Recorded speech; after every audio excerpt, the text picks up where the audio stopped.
ज्ञान अंजन गुर दिया,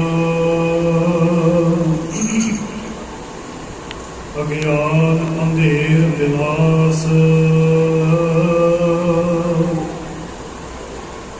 हर कृपा ते संत भेटिया, नानक मन परगास।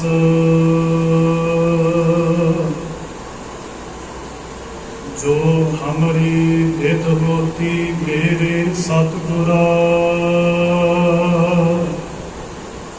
साहिब तुम हर जान आपे।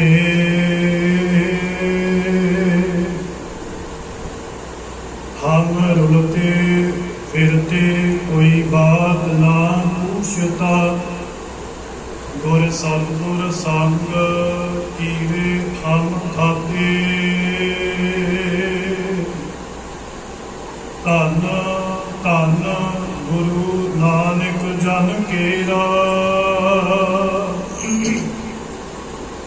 जित मिले चुके सद सोग संतापे।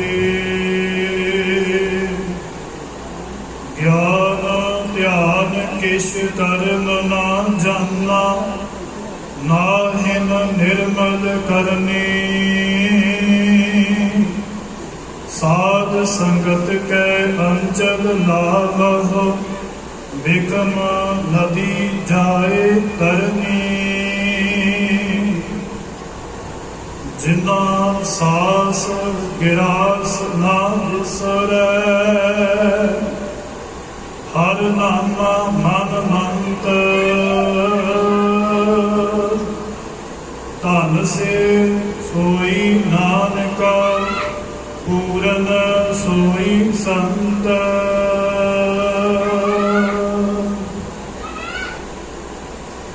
धन धन धन सतगुरु, चावर तख्तां दे मालिक, हाजरा हजूर जाहरा जरूर। सर्ब कला भरपूर, गुरता गद्दी ते सुभाईमान। शब्द ब्रह्म सतगुरु वाली कुल आलम, सर्ब सृष्टि के रचनायक। धन धन श्री गुरु गुरु ग्रंथ साहिब जी महाराज। सतगुरु जियां दी अपार बख्शिश रहमत हुई है।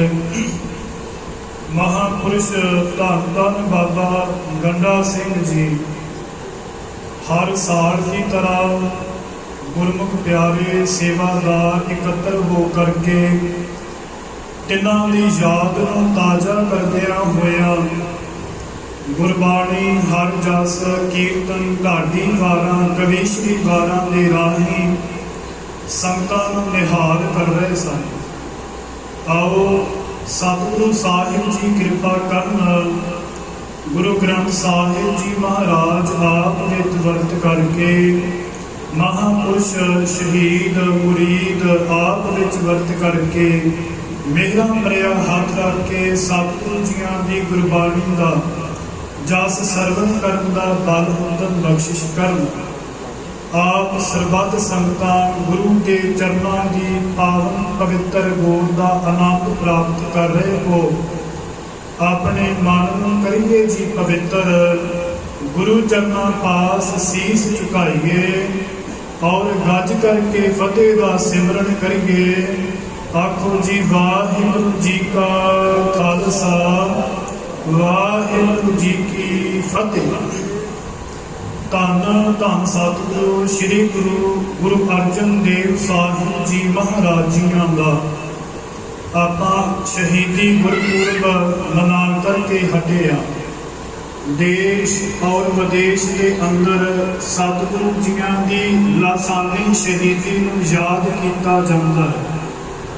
सिखां दे हिरदे इतिहास दे नाल सुन करके वलुंदर जाते ने कि इन्हां हाकमां सरकारां ने साडे गुरुआं दे नाल कैसी विरती कीती, क्योंकि गुरु नानक देव साहिब जी महाराज जियां को लेकर के ਮਾਰਿਆ ਸਿੱਖਾਂ ਜਗਤ ਵਿੱਚ, ਨਾਨਕ ਨਿਰਮਲ ਪੰਥ ਚਲਾਇਆ। ਐਸੇ ਨਿਰਮਲ ਪੰਥ ਦੀ ਉਤਪੰਨਤਾ ਹੋਈ। ਗੁਰੂ ਨਾਨਕ ਦੇਵ ਮਹਾਰਾਜ ਜੀਆਂ ਨੇ ਇਸ ਸੰਸਾਰ ਜਗਤ ਨੂੰ ਤਾਰਨ ਦੇ ਵਾਸਤੇ ਸਾਨੂੰ ਉਸ ਅਕਾਲ ਪੁਰਖ ਵਾਹਿਗੁਰੂ ਜੀਆਂ ਦੇ ਨਾਲ ਜੋੜਿਆ, ਜੋ ਕਿ ਸਰਬ ਕਾਇਨਾਤ ਦੇ ਵਿੱਚ ਆਪ ਵਸ ਰਿਹਾ। ਸਭਨਾ ਜੀਵਾਂ ਦੇ ਵਿੱਚ ਉਸ ਪਰਮਾਤਮਾ ਵਾਹਿਗੁਰੂ ਜੀਆਂ ਦੀ ਜੋਤ ਟਿਕੀ ਹੋਈ ਹੈ। ਆਪਾਂ ਸੀਮਤ ਦੇ ਸਮੇਂ ਦੇ ਅੰਦਰ ਰਹਿ ਕਰਕੇ ਇਹ ਵਿਚਾਰ ਕਰਨੀ ਹੈ ਕਿ ਅੱਜ ਦੇ ਸਮੇਂ ਦੇ ਅੰਦਰ ਮਨੁੱਖ ਤੇ ਸਿੱਖ ਜਿਹੜਾ ਹੈ ਇਹ ਕਿਧਰ ਨੂੰ ਜਾ ਰਿਹਾ। ਤੇ ਸਿੱਖ ਨੂੰ ਤੇ ਮਨੁੱਖ ਨੂੰ, ਕਿਉਂਕਿ ਮਨੁੱਖ ਦੇ ਅੰਦਰ ਤੇ ਸਿੱਖ ਦੇ ਅੰਦਰ ਜ਼ਮੀਨ ਔਰ ਆਸਮਾਨ ਦਾ ਫਰਕ ਹੈ।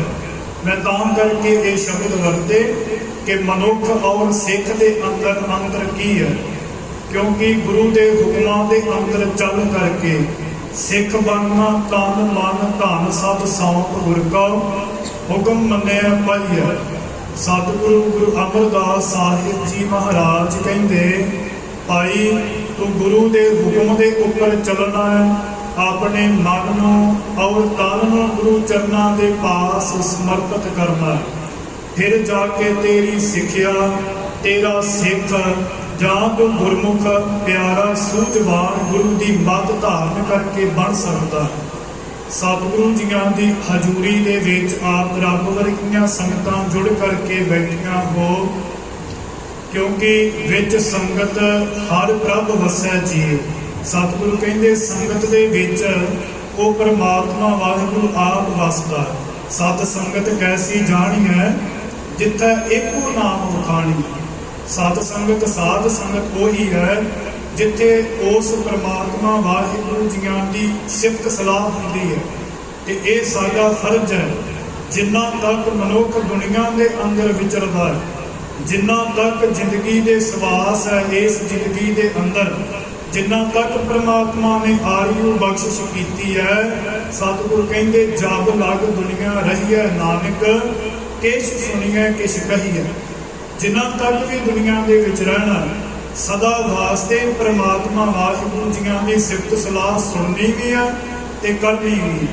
ਆਪਾਂ ਹਰ ਰੋਜ਼ ਪੜ੍ਹਦੇ ਰਹਿਰਾਸ ਸਾਹਿਬ ਜੀਆਂ ਦੀ ਪਾਵਨ ਪਵਿੱਤਰ ਗੁਰਬਾਣੀ ਦੇ ਅੰਦਰ ਸਤਿਗੁਰੂ ਬਖਸ਼ਿਸ਼ਾਂ ਕਰਦੇ, ਅੰਤਰ ਗੁਰ ਆਰਾਧਨਾ ਜੇਵਾ ਜਪ ਗੁਰ ਨਾਮ। ਆਪਣੀ ਰਸਨਾ ਦੇ ਨਾਲ, ਜੀਭਾ ਦੇ ਨਾਲ ਪ੍ਰਮਾਤਮਾ ਦਾ ਨਾਮ ਜਪਣਾ ਹੈ ਤੇ ਹਿਰਦੇ ਦੇ ਵਿੱਚ ਪਰਮਾਤਮਾ ਦੇ ਨਾਮ ਨੂੰ ਵਸਾਉਣਾ ਵੀ ਹੈ। ਨੇਤਰੀ ਸਤਿਗੁਰ ਵੇਖਣਾ, ਸ਼ਰਵਣੀ ਸੁਣਨਾ ਗੁਰ ਨਾਮ। ਅੱਖਾਂ ਦੇ ਨਾਲ ਉਸ ਪਰਮਾਤਮਾ ਦੇ ਦਰਸ਼ਨ ਕਰਨੇ, ਕੰਨਾਂ ਦੇ ਨਾਲ ਉਸ ਪਰਮਾਤਮਾ ਵਾਹਿਗੁਰੂ ਜੀਆਂ ਦੇ ਬੋਲਾਂ ਨੂੰ, ਸ਼ਬਦਾਂ ਨੂੰ, ਸਿਫਤ ਸਲਾਹ ਨੂੰ ਸਰਵਣ ਕਰਨਾ। ਸੋ ਸਾਧ ਸੰਗਤ ਜੀ, ਆਪਣੇ ਇਸ ਗਲੇ ਤੋਂ ਉੱਪਰ ਗਿਆਨ ਇੰਦਰੇ ਨੈਣਾ, ਅੱਖਾਂ, ਨੱਕ ਔਰ ਕੰਨ, ਇਹਨਾਂ ਤਿੰਨਾਂ ਗਿਆਨ ਇੰਦਰੀਆਂ ਦੀ ਆਪਾਂ ਵਿਚਾਰ ਕਰੀਏ। ਅੱਖਾਂ ਦੇ ਬਾਰੇ, ਕੰਨਾਂ ਦੇ ਬਾਰੇ, ਇਹਨਾਂ ਨਾਸਕਾਵਾਂ ਔਰ ਜੀਭਾਂ ਦੇ ਬਾਰੇ ਸਾਨੂੰ ਸਤਿਗੁਰੂ ਜੀ ਕੀ ਉਪਦੇਸ਼ ਦਿੰਦੇ, ਕਿਉਂਕਿ ਜਿਵੇਂ ਅੱਜ ਸੰਗਰਾਂਦ ਦਾ ਪਾਵਨ ਪਵਿੱਤਰ ਦਿਹਾੜਾ ਹੈ ਨਾ, ਕਿਉਂਕਿ ਗੁਰਬਾਣੀ ਦੇ ਅੰਦਰ ਇੱਕ ਇੱਕ ਸਵਾਸ, ਇੱਕ ਇੱਕ ਪਲ, ਇੱਕ ਇੱਕ ਦਿਨ, ਇੱਕ ਇੱਕ ਮਹੀਨੇ ਦਾ ਸਤਿਗੁਰੂ ਜੀਆਂ ਨੇ ਸਾਨੂੰ ਉਪਦੇਸ਼ ਬਖਸ਼ਿਸ਼ ਕੀਤਾ ਹੈ ਕਿ ਭਾਈ ਸਿੱਖਾ, ਤੂੰ ਕਿਸ ਤਰ੍ਹਾਂ ਆਪਣੀ ਜ਼ਿੰਦਗੀ ਨੂੰ ਬਤੀਤ ਕਰਨਾ ਹੈ। ਤੂੰ ਸੰਗਰਾਮ ਦੀ ਆਰੰਭਤਾ ਕੀਤੀ ਹੈ ਹਾੜ ਦੇ ਮਹੀਨੇ ਦੀ, ਤੇ ਤੈਨੂੰ ਅੰਮ੍ਰਿਤ ਵੇਲੇ ਸਤਿਗੁਰੂ ਜੀਆਂ ਨੇ ਇਹ ਬਖਸ਼ਿਸ਼ ਕਰ ਦਿੱਤੀ। ਆਸਾੜ ਤਪੰਦਾ ਤਿਸ ਲੱਗੈ, ਹਰ ਨਾਮ ਨ ਜਿਨ੍ਹਾਂ ਪਾਸ। ਜਿਨ੍ਹਾਂ ਦੇ ਕੋਲ ਪਰਮਾਤਮਾ ਦਾ ਨਾਮ ਹੀ ਨਹੀਂ, ਜਿਨ੍ਹਾਂ ਦੇ ਹਿਰਦੇ ਦੇ ਅੰਦਰ ਉਸ ਪਰਮਾਤਮਾ ਵਾਹਿਗੁਰੂ ਜੀਆਂ ਦੀ ਸਿਫਤ ਨਹੀਂ, ਉਹਨਾਂ ਦੇ ਕੋਲ ਕੁਝ ਵੀ ਨਹੀਂ। ਬਹੁਤ ਦੁੱਖ ਜਿਹੜੇ, ਮੋਹ ਜਿਹੜੇ, ਜਗਤ ਦੀਆਂ ਸਾਰੀਆਂ ਮੋਹ ਜਿਹੜੀਆਂ ਵਾਸਨਾਵਾਂ ਨੇ, ਉਹ ਫਿਰ ਆਣ ਕਰਕੇ ਪਹੁੰਚੀਆਂ ਨੇ। ਇਹਨਾਂ ਗਿਆਨ ਇੰਦਰੀਆਂ ਦੀ ਆਪਾਂ ਗੱਲ ਕਰਨੀ ਹੈ। ਅੱਖਾਂ ਦੇ ਬਾਰੇ ਗੁਰੂ ਅਮਰਦਾਸ ਮਹਾਰਾਜ, ਕੰਨਾਂ ਦੇ ਬਾਰੇ ਜਾਂ ਜੀਭਾਂ ਦੇ ਬਾਰੇ ਸਤਿਗੁਰੂ ਜੀਆਂ ਦੀ ਪਾਵਨ ਪਵਿੱਤਰ ਗੁਰਬਾਣੀ ਆਨੰਦ ਸਾਹਿਬ ਜੀ ਦੇ ਵਿੱਚ ਆਪਾਂ ਸਰਵਣ ਕਰਦੇ। ਉਪਰੰਤ गुरु अर्जन देव साहिब जी महाराज शहीदां के सरताज शांति के कोसोमे गुरबाणी के बोहित इसे सानू ज्ञान इंद्रियां के बारे समझाउणा करते हैं कि भाई इन्हां ज्ञान इंद्रियां के नाल कुछ माड़ा नहीं देखना, इन्हां ज्ञान इंद्रियां के नाल कुछ माड़ा सरवण नहीं करना, जीभा के रास नाल झूठ नहीं बोलना। सतगुरु जियां दी पाक पवित्र गुरबाणी श्री सुखमनी साहिब जी उस दी आपां 9वीं अष्टपदी आरंभ दे विच पढ़ीए। सतगुरु कृपा करदे मिथ्या नाही रसना परस। सतगुरु जी ये रसना दे नाल झूठ नहीं बोलना, ये उपदेश दे रहे ने। मिथ्या नाही रसना परस। ते साधु संगत जी अपने अंदर झात मार करके देखिए कि असी सवेर को उठ करके इस जीभा के नाल कितना कुछ गलत बोलते हैं, जीभा के नाल किन्ने फिक्के वचन बोलते हैं। पर गुरु अर्जन देव साहिब जी महाराज कहते मिथ्या नाही रसना परस, मन में प्रीत निरंजन दर्श। हुण जेकर सानू सतगुरु जियां ने उपदेश दिते ने ना, उन्होंने नाल नाल सानू समझाया भी है कि जे तेनू क्या है फिक्का नहीं बोलना, ਇਹਦਾ इलाज की है। मिथ्या नाही रसना परस। सतगुरु कहते मन में प्रीत निरंजन दर्श। गुरमुख प्यारियां दे दर्शन करिए जेड़े परमात्मा दे विच विंझे हुए ने, उन्हां दे हिरदे दे विचों कदे भी माड़ा बोल नहीं, वचन नहीं निकलदा। मन में प्रीत निरंजन दर्श, क्योंकि परमात्मा की प्रीत है हिरदे दे विच। फिर अगली गल सतगुरु जियां ने नेत्रां दी कीती, पर त्रह रूप न देखै नेत्र। कहते इन्हां अखां दे नाल कदी पराया तन कदी पराया धन ना तकी। क्यों? इहदा इलाज की है सतगुरु मैं ये किदां करां? पर त्रह रूप न देखै नेत्र, क्योंकि अखां जिहड़ियां ने ते टिकदियां ने, इन्हां नूं बन्निया किवें जावे? सतगुरु अगे बेनती करते पर त्रह रूप न देखै नेत्र, साध की टहल संत संग हे। कहते उन्होंने साधुआं महापुरुषों की संगत करनी शुरू कर दे, फिर तेरा ये जिहड़ा सुभाव है वो बदल जाएगा। साध संगत जदों असीं साध संगत दे विच आउंदे आ ना, उत्थे ऐसा प्रभाव है परमात्मा वाहिगुरू जियां दा जिहड़ा अपने मन नूं तन नूं सौंप करके आवे। क्योंकि कई बारी आईदा साध संगत दे विच ते ऐसी मिलती हुंदी है कि साडियां अखां टिकदियां नहीं, कंन जिहड़े ने गुरबाणी सुनन की बजाय निंदिया चुगली सरवण कर रहे हुंदे ने। इस करके साध की टहल संत संग हेत। अगे महाराज कन्ना बारे सुनते, कन्ना बारे दसदे सिख ने करना की है कन्ना दे नाल। क्योंकि अज दे हालात वेखिए, साडे नौजवान वीर नौजवान भैणां गंदे नादां दीयां धुनियां दे उपर अपना एक आपां कह लईए सोशल मीडिया के राही देखो की कुछ वरत रहा है। पर सतगुरु जियां दी गुरबाणी पढ़ीए ना, सतगुरु कहते गंदन बैन रता हितकारी सबदै सुरत ना आए। कहते गंदियां गाणियां दे विच तेरी सुरत जुड़दी है, ते जदों उस परमात्मा की गुरबाणी सिफत सलाह सुनदा है उदों तेरा चित नहीं लगदा, तैनूं नींद आउंदी है, उदों तेरा सरवण करन दी बिरती जिहड़ी है वो कित्थे गई हुंदी है। अगे सतगुरु कहते मिथ्या नाही रसना परस, मन में प्रीत निरंजन दर्श, पर त्रह रूप न पेखै नेत्र, साध की टहल संत संग हेत। अगे सतगुरु कहते करन न सुनै काहू की निंदा। कहते इन्हां कन्नां दे नाल कदी निंदिया भी ना सुनी, ते इतों बचिया किवें जावे? सब ते जाने आपस का मंदा। कहते सारियां दे नालों अपने आप नूं मंदा समझ नहीं, फिर तू कदे भी किसी की निंदिया नहीं सुनेगा, कदे भी तू किसी की निंदिया करेगा ते ना सुनेगा। सतगुरु जी यही वचन लैकर के गुरु अमरदास महाराज जी श्री आनंद साहिब जियां की पावन पवित्र गुरबाणी के अंदर समझाउणा करते हैं। ये नेत्र मेरे हो हर तुम्हें जोत धरी, हर बिन और ना देखो कोई। ये मेरी अखो तुहाडे विच परमात्मा की जोत है, ते परमात्मा की जोत को बिना होर कुछ देखना नहीं। क्यों? क्योंकि सब में जोत जोत है सोए। इस कै चानन सब में चानन होए। सारियां दे विच परमात्मा की जोत है। एक रूप फिरै प्रसन्ना होए ना किसी जेहा। सारियां दे विच जोत ते परमात्मा दी है, पर देखो उस परमात्मा की ऐसी वडियाई कि एक जीव दूजे जीव दे नाल मेल नहीं करता। फिर सतगुरु कहते कृपा करते कि हे भाई जदों भी तू सुन, जदों भी तू बोल, जदों भी तू देख, सिर्फ उस परमात्मा दे हुक्म दे विच मन करके ये तिन्ने वचन कर। तू कदे वास्ते भी सतगुरु जियां तो दूर नहीं हो सकता, कदे वास्ते भी, क्योंकि जेड़े गुरमुख सज्जन ने ना एक पद खिन विसरै तू स्वामी जानो वर्ष 50। क्योंकि उन्होंने फिर क्यों प्रतीत होता है कि जिवें 50 साल जेड़े बीत गए हुण परमात्मा की याद तो दूर, परमात्मा नूं याद ना कीता होवे। इस करके सतगुरु कहंदे उस परमात्मा की शरण दे विच पै करके ये वाले वचन मंने। साध संगत जी एक उदाहरण, क्योंकि पिंडां दे विच ऐसियां उदाहरणां जिवें आपां कंन ला करके सुणदे।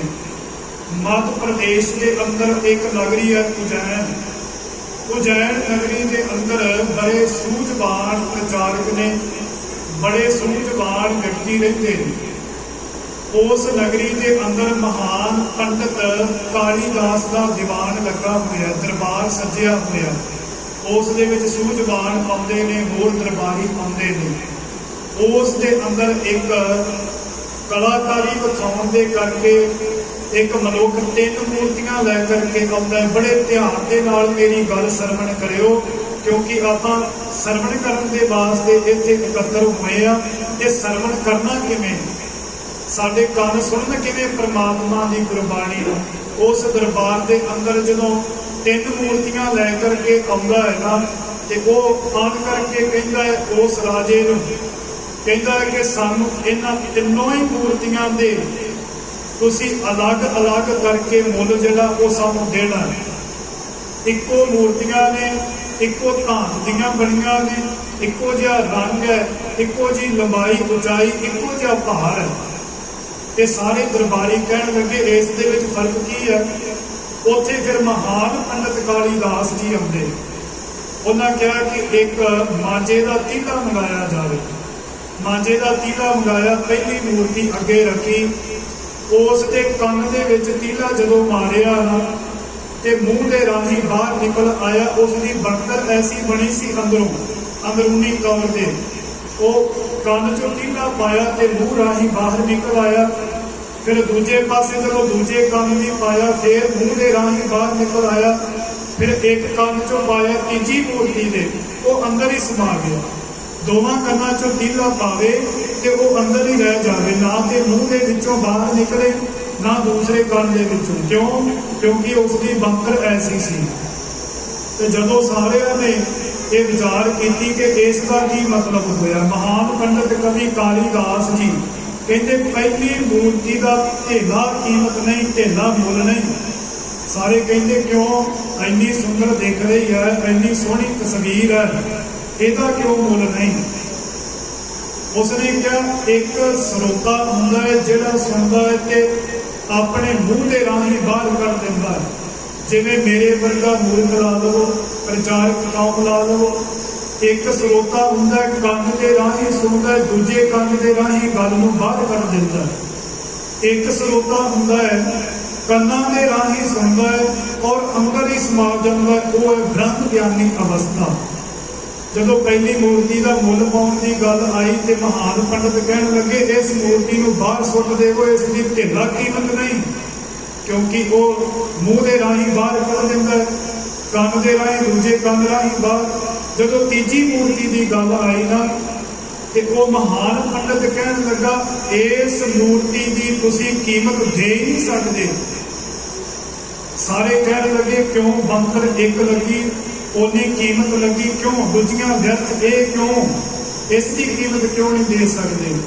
वो कहता ये मूर्तियां ਜਿਹੜੀਆਂ ने ये किसी देवी देवते, किसी गुरु दियां मूर्तियां नहीं, ये मूर्तियां उन्हां दियां ने ਜਿਹੜੇ गुरु के घर ਦੇ ਵਿੱਚ ਆਣ करके ਸਰੋਤੇ बन करके सतगुरु जियां दे शब्द ਨੂੰ सुनते। ਹੁਣ ਆਪਾਂ ਇਹਨਾਂ ਤਿੰਨਾਂ ਦੇ ਵਿੱਚੋਂ ਝਾਤ ਮਾਰਨੀ ਕਿ ਅਸੀਂ ਕੈਸੇ ਸਰੋਤੇ ਹਾਂ। ਸਤਿਗੁਰੂ ਦੀਆਂ ਗੱਲਾਂ ਨੂੰ ਅਸੀਂ ਆਪਣੇ ਹਿਰਦੇ ਦੇ ਵਿੱਚ ਸਮਾਉਂਦੇ ਜਾਂ ਮੂੰਹ ਦੇ ਰਾਹੀਂ ਦੂਜਿਆਂ ਨੂੰ ਦੱਸ ਦਿੰਦੇ ਜਾਂ ਦੂਜੇ ਕੰਨਾਂ ਦੇ ਵਿੱਚੋਂ ਹੀ ਬਾਹਰ ਕੱਢ ਦਿੰਦੇ ਹਾਂ।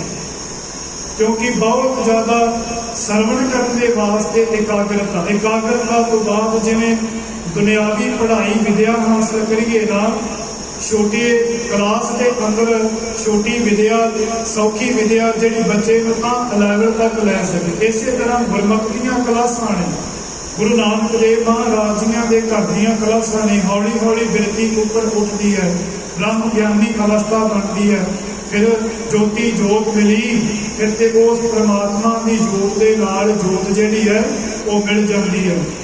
ਉਸ ਜਿਵੇਂ ਪਾਣੀ ਨੂੰ ਆਪਾਂ ਕਹਿ ਲਈਏ ਪਾਣੀ ਦੇ ਵਿੱਚ ਮਿਲਾ ਦਿੱਤਾ ਜਾਂਦਾ ਹੈ, ਜਲ ਕਾ ਜਲ ਪੂਆ ਰਾਮ, ਫਿਰ ਇਸ ਤਰ੍ਹਾਂ ਦੀ ਬਿਰਤੀ ਬਣ ਜਾਂਦੀ ਹੈ। ਸੋ ਸਤਿਗੁਰੂ ਜੀ ਕਿਰਪਾ ਕਰਨ, ਸਾਡੇ ਉੱਪਰ ਰਹਿਮਤ ਕਰਨ, ਅਸੀਂ ਐਸੇ ਸਰੋਤੇ ਬਣ ਜਾਈਏ ਔਰ ਸਾਡੇ ਅੰਦਰ ਉਸ ਪਰਮਾਤਮਾ ਵਾਹਿਗੁਰੂ ਜੀਆਂ ਦੇ ਨਾਮ ਦੀ ਦਾਤ ਵਸ ਜਾਵੇ। ਅਸੀਂ ਸਦਾ ਹੀ ਉਸ ਪਰਮਾਤਮਾ ਦੇ ਨਾਮ ਨੂੰ ਆਪਣੇ ਚਿੱਤ ਦੇ ਵਿੱਚ ਵਸਾ ਕਰਕੇ ਰੱਖੀਏ। ਫਿਰ ਇਹ ਅੱਜ ਜਿਹੜਾ ਅਸਾੜ ਦਾ ਮਹੀਨਾ ਆਰੰਭ ਹੋਇਆ ਕਦੇ ਵਾਸਤੇ ਵੀ ਨਹੀਂ ਕੱਪੇਗਾ, ਕਿਉਂਕਿ ਇੱਕ ਆਸ ਜੇਕਰ ਗੁਰੂ ਦੇ ਚਰਨਾਂ ਦੇ ਵਿੱਚ ਰੱਖ ਕਰਕੇ ਆਈਏ, ਕੂੜ ਛੋੜ ਸਾਚੇ ਕੋ ਧਾਵਾ ਹੋ, ਜੋ ਇੱਛਾ ਸੋਈ ਫਲ ਪਾਵਾ ਹੋ, ਜੋ ਤੂੰ ਇੱਛਦਾ ਉਹੀ ਤੈਨੂੰ ਪ੍ਰਾਪਤ। ਕਿਉਂਕਿ ਦੁਨੀਆ ਦੇ ਅੰਦਰ ਸਿਰਫ ਮਾਇਆ, ਗਰੀਬ ਤੇ ਅਮੀਰ ਦੀ ਖੇਡ ਅੱਜ ਕੱਲ੍ਹ ਚੱਲੀ ਹੋਈ ਹੈ। ਜਿਹੜਾ ਗਰੀਬ ਹੈ ਉਹ ਅਮੀਰ ਨੂੰ ਕੁਝ ਨਹੀਂ ਸਮਝਦਾ, ਅਮੀਰ ਜਿਹੜਾ ਉਹ ਗਰੀਬ ਨੂੰ ਕੁਝ ਨਹੀਂ ਸਮਝਦਾ। ਪਰ ਭਗਤ ਕਬੀਰ ਜੀ ਬੜਾ ਸੋਹਣਾ ਗੁਰਬਾਣੀ ਦੇ ਅੰਦਰ ਕਿਰਪਾ ਕਰਕੇ ਉਪਦੇਸ਼ ਦਿੰਦੇ, ਕਹਿੰਦੇ ਜੋ ਨਿਰਧਨ ਸਰਪਨ ਕਹਿ ਜਾਏ, ਆਗੇ ਬੈਠਾ ਪੀਠ ਫਿਰਾਏ। ਜੋ ਨਿਰਧਨ ਸਰਪਨ ਕਹਿ ਜਾਏ, ਆਗੇ ਬੈਠਾ ਪੀਠ ਫਿਰਾਏ। ਜੋ ਸਰਪਨ ਨਿਰਧਨ ਕਹਿ ਜਾਏ, ਦੀਆ ਆਦਰ ਲੀਆ ਬੁਲਾਏ। ਨਿਰਧਨ ਸਰਪਨ ਦੋਨੋਂ ਭਾਈ, ਪ੍ਰਭ ਕੀ ਕਲਾ ਨਾ ਮੇਟੀ ਜਾਈ। ਕਹਿੰਦੇ ਇਹ ਤੇ ਪਰਮਾਤਮਾ ਦੀ ਵਡਿਆਈ ਹੈ, ਇਹ ਤੇ ਪਰਮਾਤਮਾ ਦੀ ਕਲਾ ਹੈ। ਕਿਸੇ ਨੂੰ ਗਰੀਬੀ ਦਿੱਤੀ ਹੈ, ਕਿਸੇ ਨੂੰ ਅਮੀਰੀ ਦਿੱਤੀ ਹੈ, ਪਰ ਅੱਗੇ ਬਚਨ ਕਰਦੇ ਕਹੋ ਕਬੀਰ ਨਿਰਧਨ ਹੈ ਸੋਈ। ਕਹਿੰਦੇ ਅਸਲੀ ਕੰਗਾਲ ਉਹ ਹੈ, ਅਸਲੀ ਗਰੀਬ ਉਹ ਹੈ, ਜਾਗੈ ਹਿਰਦੈ ਨਾਮ ਨਾ ਹੋਈ। ਜਿਹਦੇ ਹਿਰਦੇ ਦੇ ਅੰਦਰ ਨਾਮ ਨਹੀਂ, ਜਿਹਦੇ ਹਿਰਦੇ ਦੇ ਅੰਦਰ ਉਸ ਪਰਮਾਤਮਾ ਦਾ ਉਪਦੇਸ਼ ਨਹੀਂ, ਉਹ ਅਸਲੀ ਗਰੀਬ ਹੈ। ਇਸ ਕਰਕੇ ਅਸੀਂ ਗਰੀਬ ਨਿਵਾਜ ਜੀਆਂ ਦੇ ਚਰਨਾਂ ਦੇ ਵਿੱਚ ਇਹ ਅਰਦਾਸ ਕਰਨੀ ਸਾਨੂੰ ਸਮੱਤ ਆਵੇ। ਅਸੀਂ ਗੁਰੂ ਚਰਨਾਂ ਦੇ ਲੜ ਦੇ ਨਾਲ ਲੜ ਕਰਕੇ ਆਪਣੇ ਜੀਵਨ ਨੂੰ ਸੁਚੱਜਾ ਕਰਨ ਦੀ ਕੋਸ਼ਿਸ਼ ਕਰੀਏ। ਗੁਰੂ ਨਾਨਕ ਦੇਵ ਮਹਾਰਾਜ ਅੰਮ੍ਰਿਤ ਵੇਲੇ ਸਮਝਾ ਦਿੰਦੇ, ਕਿਵ ਸੁਚਿਆਰਾ ਹੋਈਐ ਕਿਵ ਕੂੜੈ ਟੁੱਟੈ ਪਾਲ।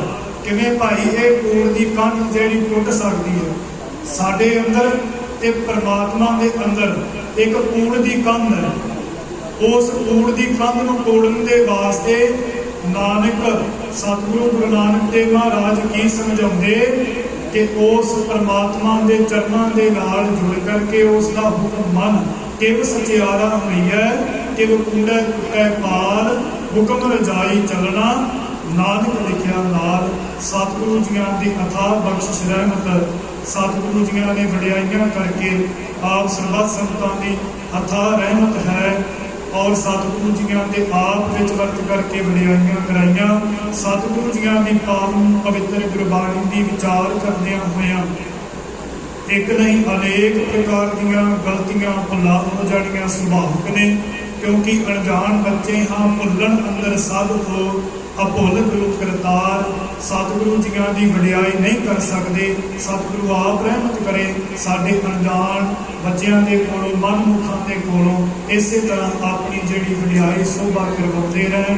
ਆਪ ਸੰਗਤ ਬਖਸ਼ਣਯੋਗ ਹੋ। ਗੁਰੂ ਗ੍ਰੰਥ ਸਾਹਿਬ ਜੀ ਮਹਾਰਾਜ ਬਖਸ਼ਣਯੋਗ ਹਨ।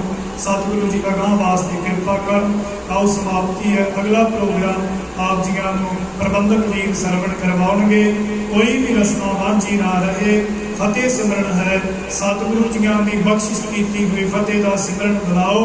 ਗੱਜ ਕਰਕੇ ਆਖੋ ਜੀ ਵਾਹਿਗੁਰੂ ਜੀ ਕਾ ਖਾਲਸਾ ਵਾਹਿਗੁਰੂ ਜੀ ਕੀ ਫਤਿਹ। ਇਹ ਸਾਡੀ ਗਿਆਨੀ ਰਾਜਵਿੰਦਰ ਸਿੰਘ ਜੀ ਖਾਲਸਾ ਮੁਨੇਗੇ ਵਾਲੇ, ਜਿਨ੍ਹਾਂ ਨੇ ਆਪ ਜੀ ਨੂੰ ਕਥਾ ਦੁਆਰਾ ਲਿਆ ਦਿੱਤਾ, ਗੁਰੂ ਦੀ ਬਖਸ਼ਿਸ਼ ਨਾਲ ਸਰੋਪਾ ਦਿੱਤਾ ਜਾ ਰਿਹਾ ਹੈ। ਬੋਲੇ ਸੋ ਨਿਹਾਲ। ਹੁਣ ਤੁਹਾਡੇ ਸਾਹਮਣੇ ਬੀਬੀ ਤਨੂਪ੍ਰੀਤ ਕੌਰ ਜੀ 11 ਵਜੇ ਤੱਕ ਆਪਣਾ ਪ੍ਰੋਗਰਾਮ ਦੇਣਗੇ। ਉਸ ਤੋਂ ਬਾਅਦ ਸਲਾਹ ਔਰ ਗਿਆਨੀ ਤਨੂਪ੍ਰੀਤ ਸਿੰਘ ਜੀ ਤਨੂਪ੍ਰੀਤ ਕੌਰ ਜੀ ਕਵੀਸ਼ਰ ਸਾਰਨ ਦਾ ਵਾਲਾ 11 ਵਜੇ ਤੱਕ।